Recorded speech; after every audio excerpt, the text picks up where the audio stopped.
Revivals de séries podem ser o paraíso ou a perdição de uma franquia. Um objeto nostálgico é sempre algo mais difícil de se tocar, tanto pelo fato de que as pessoas ficam defensivas por um projeto que elas gostavam muito, quanto pelo fato de que nem tudo funciona hoje em dia do mesmo jeito que funcionava na época que foi lançado. É complicado fazer um revival ou mesmo um reboot sem deixar os fãs bravos ou insatisfeitos. Então por que insistem tanto em fazer esse tipo de produção?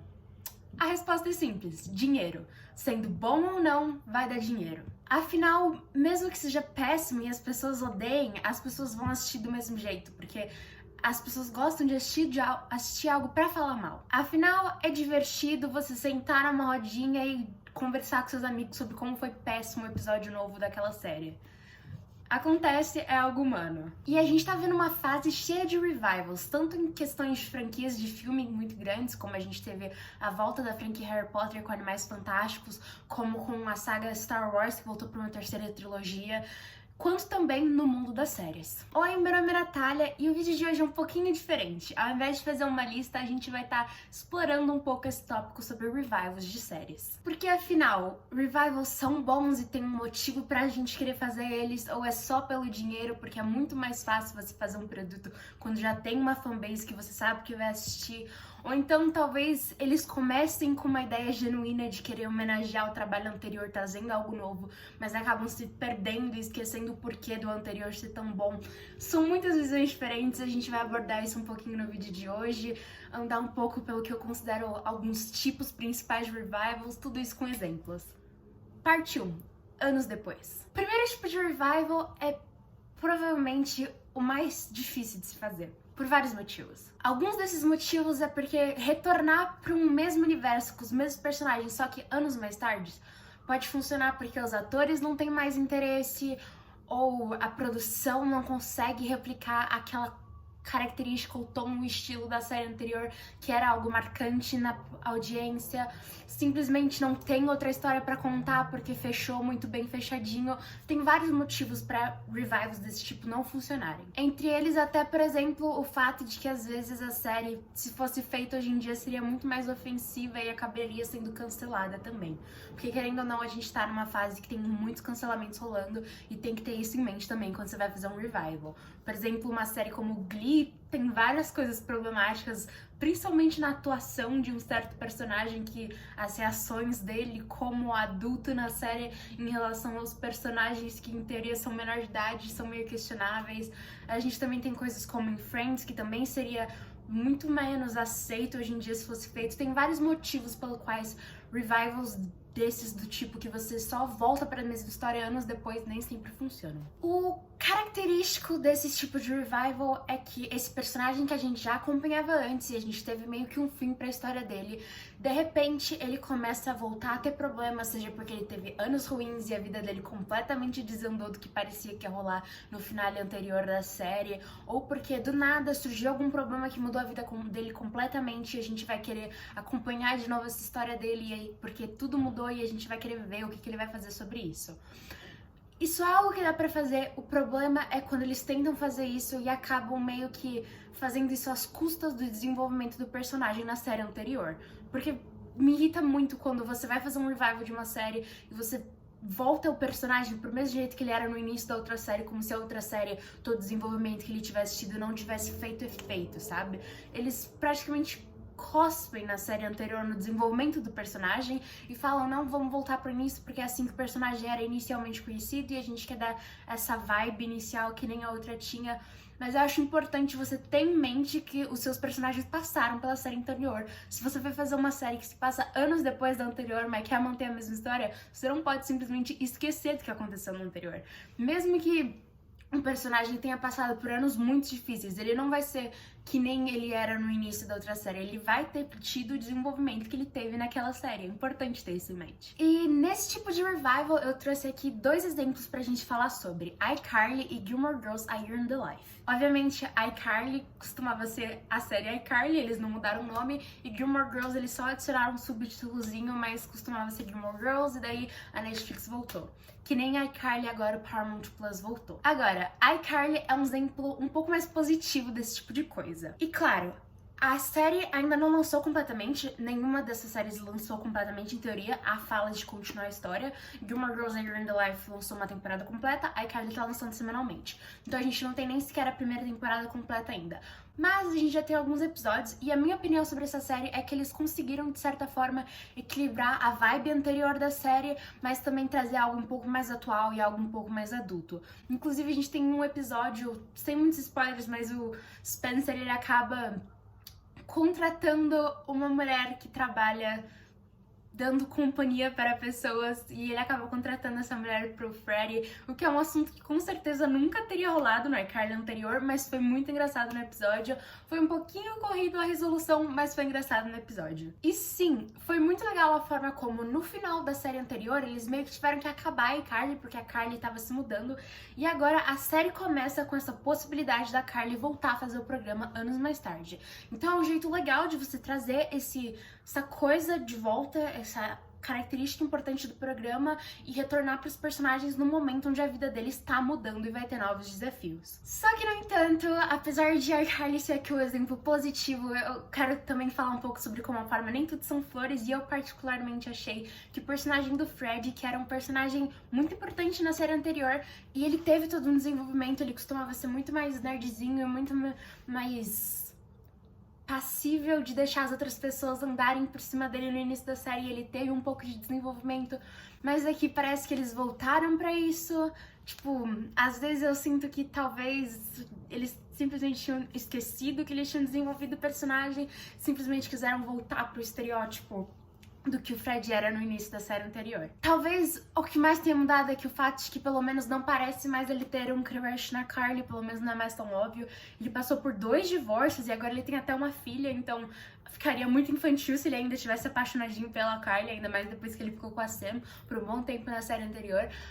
E falando em Sam, a gente não tem a Sam no Revival, que é super entendível. A atriz passou por muitos problemas na época que a série tava lançando, então é claro que ela não ia querer, mesmo com o grande problema que é o cara que produzia ter saído. Enfim, ela não quis voltar pra série, tudo bem, eles deixaram a porta aberta caso ela queira voltar, e eles têm feito um bom trabalho com trazer personagens que apareceram na outra série, mesmo que às vezes pareça meio aleatório eles terem trazido os personagens, não faz muito sentido o que eles estão fazendo, e a série tem essa questão de que às vezes parece que eles resolvem as coisas muito corrido no final do episódio, mas ainda é interessante por motivos de nostalgia. E pra quem sentir falta da Sam, a gente ainda tem, voltando pra questão de que eu sinto que o Fred ainda meio que tá no mesmo lugar, ainda mais porque eles colocaram ele pra morar de novo com a mãe dele.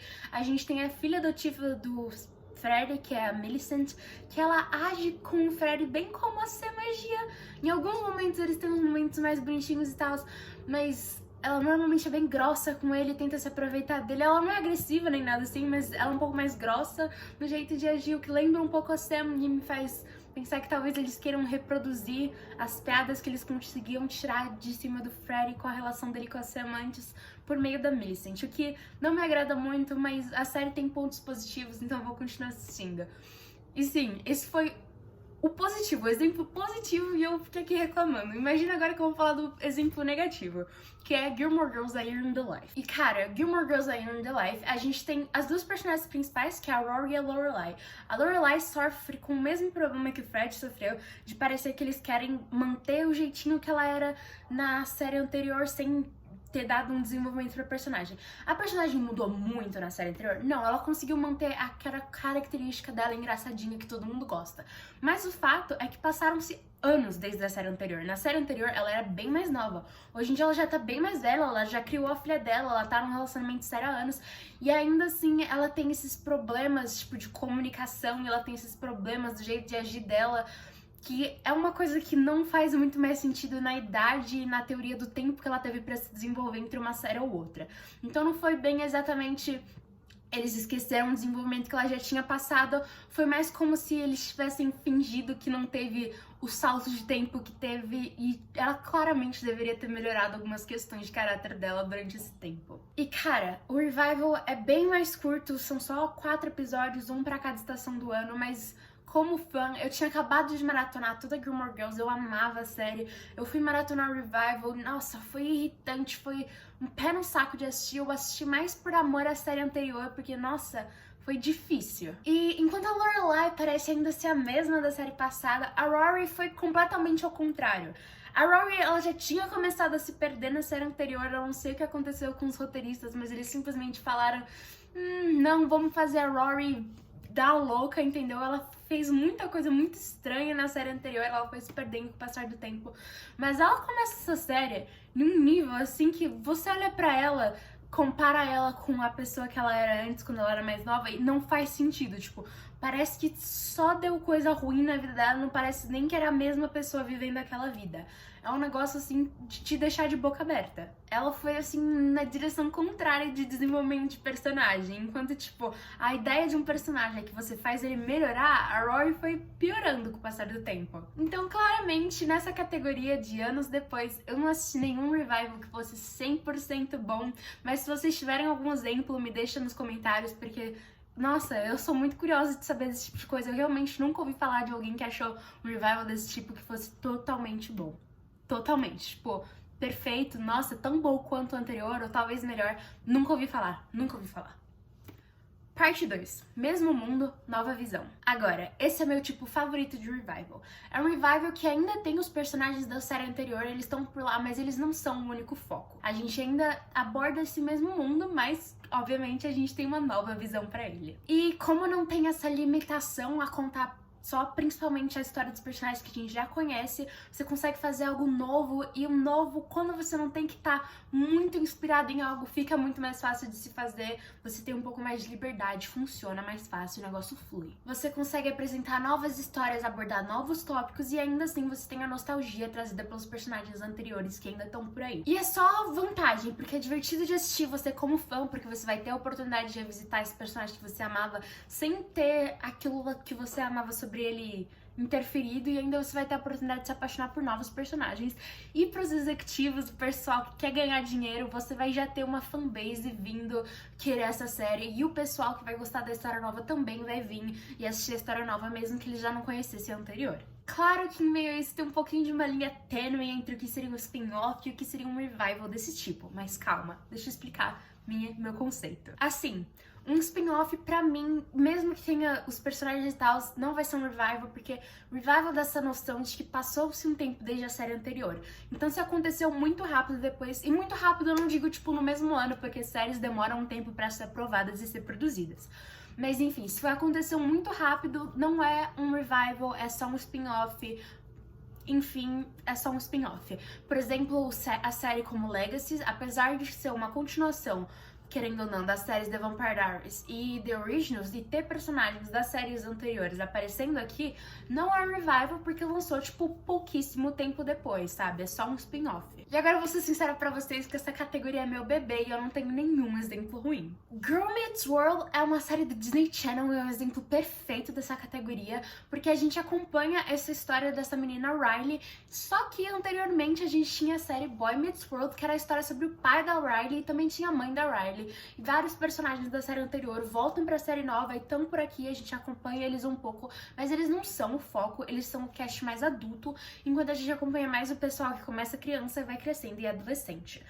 Eu nunca assisti a série anterior, não tive essa oportunidade ainda. Um dia eu vou sentar e assistir, porque eu ouvi que é muito boa. Mas Girl Meets World funciona completamente por si só, o que é ótimo desse tipo de série, porque apesar de ser um revival e que vai trazer o público da série anterior, ele também funciona como uma série sozinha, o que é muito importante. E assim, Girl Meets World é pra mim a melhor série do Disney Channel, se você não quiser dizer a melhor, é uma das melhores, não tem como, é maravilhosa. Ainda no Disney Channel a gente tem mais um exemplo, que é Raven's Home, que aqui no Brasil se chama Casa da Raven, que é a continuação de That's So Raven, as visões da Raven, e a gente também acompanha os filhos da Raven e da Chelsea, que era a melhor amiga da Raven. Obviamente a Raven e a Chelsea estão na série, elas aparecem, então a gente ainda tá acompanhando a história delas um pouco, não com o mesmo foco que a gente tinha na série anterior, afinal elas eram as grandes principais, mas é que elas também são principais, a gente também vê elas, principalmente a Raven. A Chelsea tem momentos onde ela desaparece um pouco da série, mas a gente acompanha também os filhos, e os filhos também são personagens interessantes, personagens que têm sua própria personalidade, são personagens que você vai se apegando ao longo do tempo.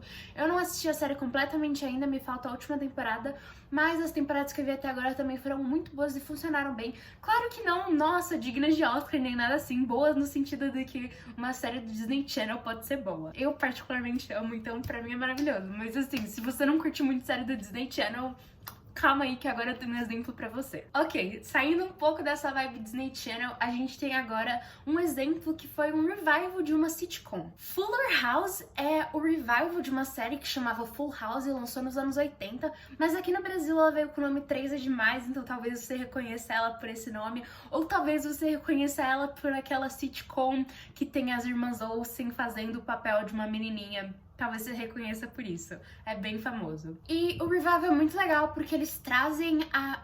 Na série anterior a gente tinha as 3 meninas principais, tá aí o título brasileiro de 3 é Demais, porque a gente tem esses três caras solteiros criando essas 3 meninas, mas essas 3 meninas são filhas de um cara só. E na série a gente volta com as meninas, os pais estão por aqui também, a gente tem eles, os personagens que já eram velhos, não velhos, mas mais velhos na série anterior voltando de tempos em tempos, mas no casting principal a gente tem as personagens daquela época. A gente não tem a personagem da Michelle, que era feita pelas irmãs Olsen, porque as irmãs Olsen pararam de atuar, né? Elas estão mais cuidando da questão delas do Império da Moda, alguma coisa assim, elas estão fazendo essa parte, mas assim, elas não estão mais na frente das câmeras. Mas a gente tem a DJ e a outra irmã delas, que elas voltam e tal, e a gente tem agora a DJ sendo a pessoa com 2 filhos, e a gente também tem a melhor amiga da DJ, que também participava da série, que era a Kimi, e ela volta também tendo uma filha, então a gente vai acompanhar a história dos filhos, então tem de novo 3 crianças por aí, tem 4 na verdade, a DJ tem 3 filhos, aqui um deles é bebê, então a gente não vê muito sobre ele, tá mais por ali, sabe, sem fazer muita coisa, ele ainda não tá grandinho o suficiente pra atuar, que nem as irmãs Olsen faziam na série anterior. Enfim, a série funciona bem, é uma série de comédia muito gostosinha e eu vi ela tanto pelas 2 perspectivas. Primeiro eu assisti ela sem nunca ter assistido Full House e eu me diverti, eu achei muito legal. E depois eu maratonei Full House e voltei pra maratonar Fuller House e ainda assim funciona. E as referências das séries a série anterior fica ainda mais divertido porque você vai ter essa sensação nostálgica, mas ela funciona completamente sem você ter assistido a série anterior. O que é assim o grande diferencial dessa versão de revival em comparação à outra. Funciona muito melhor porque você vai poder trazer um público novo sem ter que fazer com que o seu público assista uma série antiga para entender perfeitamente a série. E de verdade, essa mistura com o novo e o nostálgico pra mim é o grande atrativo dessa categoria de revival. Parte 3, o futuro. Tudo bem, a gente dividiu os revivals em 2 categorias e eu claramente sou mais a favor de uma do que a outra, mas eu entendo os fãs que preferem o primeiro tipo. O fato é que revivals, spin-offs, reboots, todo esse tipo de coisa, remakes, não vão parar, dá dinheiro, não vão parar de fazer. E claro, a grande pergunta, afinal, se os revivals são bons ou não, pra mim, revivals depende muito, você tem que ir de caso a caso. Na verdade, tudo na vida você tem que ir de caso a caso, porque às vezes eles podem fazer uma produção muito boa, às vezes pode não ser tão bom. O negócio é você assistir, se você tem interesse, você assiste, você faz sua própria opinião sobre isso. O que a gente pode fazer é torcer para um futuro com cada vez melhores revivals de pessoas que entendam o material anterior e queiram realmente contar uma história legal. Algo que honre a memória do que veio antes e ainda assim seja divertido de acompanhar e não soe só como, sei lá, meia hora de pura nostalgia e você não tá contando nem nada de história legal, e se fosse uma pessoa que não gostasse da série anterior fosse odiar, sabe? E a gente já tem notícias de revivals que vão desde séries como Zoey 101 até séries como Dexter. Então as notícias estão por aí, esse forno tá esquentando, daqui a pouquinho sai, nossa, as novas coisas quentinhas pra gente maratonar. O negócio é esperar pra ver. E claro, por último, é importante lembrar que não importa o quão péssimo um revival seja, a série anterior que você amava sempre vai estar ali, o revival nunca vai destruir ela, ela sempre vai estar ali pra você voltar a hora que quiser, assistir, maratonar e se sentir bem, do mesmo jeito que você se sentia antes do revival ser lançado.